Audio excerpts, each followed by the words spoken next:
Oke, baik. Selamat malam. Jadi pada kesempatan kali ini saya akan membahas tentang tugas pertemuan 9 yaitu perusahaan dagang. Nah, sebelum pada inti pembahasan, saya akan memperkenalkan diri saya terlebih dahulu. Kenalkan, nama saya Nadila Julfatika, NIM 2010477 dari kelas AB Teknik Informatika Akuntansi dan Bisnis. Nah, yang pertama, sebutkan 5 contoh perusahaan dagang yang kalian ketahui. Sebelum kita membahas tentang 5 contoh perusahaan dagang, sebelumnya kita akan membahas tentang apa itu pengertian dari perusahaan dagang itu sendiri.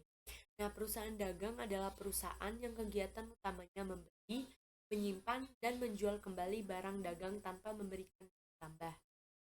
Nilai tambah di sini maksudnya mengelola kembali atau mengubah bentuk situs barang sehingga mempunyai nilai jual yang sederhananya perusahaan dagang adalah perusahaan yang membeli barang kemudian menjualnya kembali tanpa mengubah produk. Nah, jadi perusahaan dagang ini mereka mengambil produk pada penjual pertama, tangan pertama, dan mereka tidak akan mengubah dari produk ini sendiri, tetapi mereka akan mengubah uh, harga barang ini menjadi lebih tinggi. Jadi itu maksud dari perusahaan dagang. Nah, selanjutnya 5 contoh perusahaan dagang yaitu toko bahan bangunan, toko sembako, toko peralatan tulis, dealer motor, dan toko elektrik. Jadi semua toko yang saya cantumin mereka tidak akan mengubah suatu produk itu sendiri. Jadi mereka akan memperjualkan produk yang mereka ambil dari tangan pertama. Selanjutnya, yang nomor 2, jelaskan apa beda perusahaan dagang, manufaktur, dan jasa. Perbedaan perusahaan dagang, jasa, dan manufaktur adalah perusahaan dagang menjual produk, perusahaan jasa melalui menjual layanan, perusahaan manufaktur memproduksi barang skala besar mulai dari bahan metal, mentah, hingga barang jadi. Nah, perusahaan dagang yaitu memperoleh produk barang persediaan di supplier dalam bentuk bahan jadi untuk dijual kembali pada konsumen.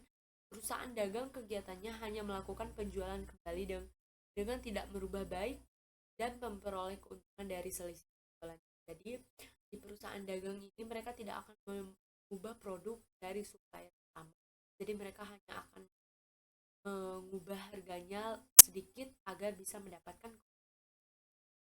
Selanjutnya, perusahaan manufaktur yaitu memperoleh produk persediaan yang dibuat dari bahan mentah menjadi bahan setengah jadi maupun barang jadi.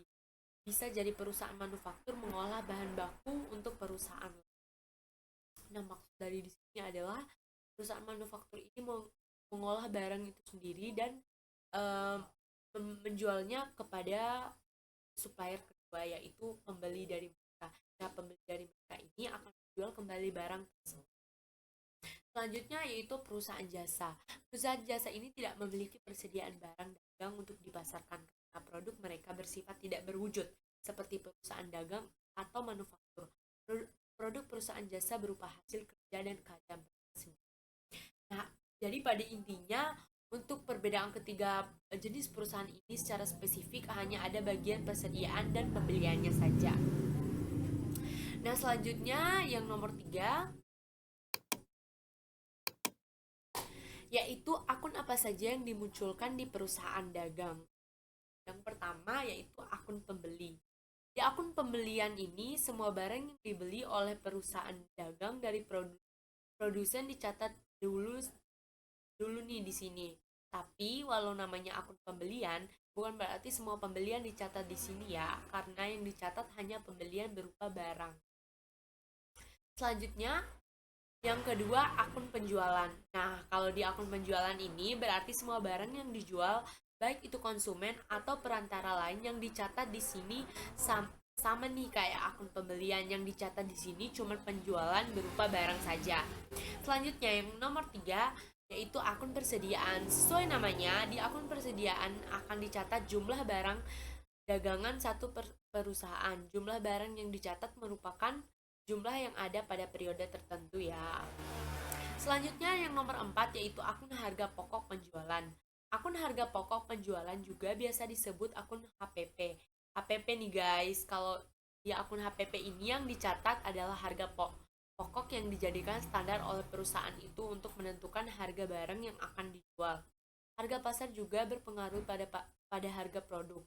Jadi juga dicatat di sini ya guys. Jadi di sini akan ada harga asli barang sebelum kamu naikkan harganya dan kamu jual. Jadi apabila suatu waktu harga pasar berubah, kamu masih bisa lihat di catatannya. Sebelumnya harga aslinya itu berapa. Yang kelima, akun potongan tunai. Di akun potongan tunai yang dicatat adalah ketika konsumen mendapat potongan harga atau diskon dari penjual barang. Nah, selanjutnya terakhir yaitu akun potongan, yaitu pembelian. Kalau untuk potongan pembelian masih mirip sama potongan tunai. Bedanya kalau ini si perusahaannya yang dapat potongan harga atau diskon dari produsen atau pemilik asli barangnya. Jadi kalau kamu ngasih diskon ke pembeli itu masuk di akun potongan tunai.